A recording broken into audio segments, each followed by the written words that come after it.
Unahin natin muli si Edimar from Iloilo. Edimar. Yes, ma'am. Yes? Dahil kamukha niya si Polo Ravale, ang score niya is 9. Melody from Norway. I will give him 8. Yeah, what's the money? I'll give him 10. Si Cynthia from Taytay. Si 9. Bumper Colleen and Tito Sen, let's see it. Ready, get set, go! Oh, 63. Triple night Ay, ulit. Abot kaya? Ay, nakakalamang si Carlo. 63 points. Alvin, thank you very much, Alvin.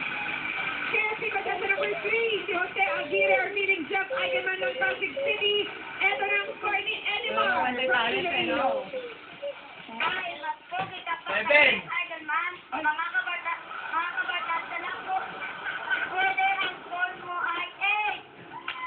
Eddie Man, ikaw ba yung nakita maging babae?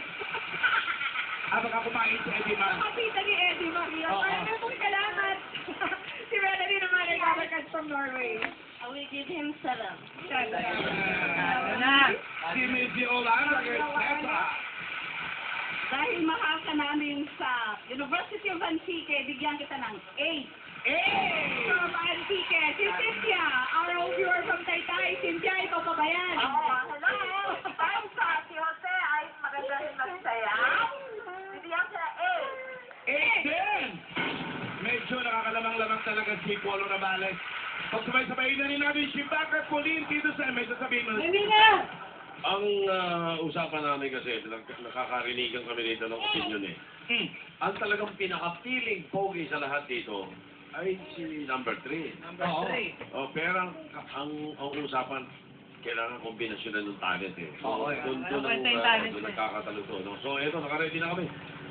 1, Let's see it! 2, 3! Umabot kaya kay Carlo? 56 points ang total niyo. Maraming salamat, Jose.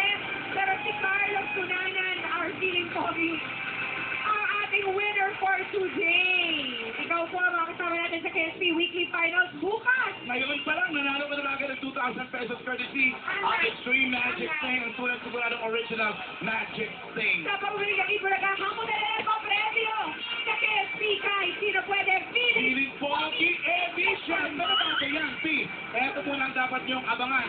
Bukas, Sabado, 8 Patingin? Ayan ho yun. Ay,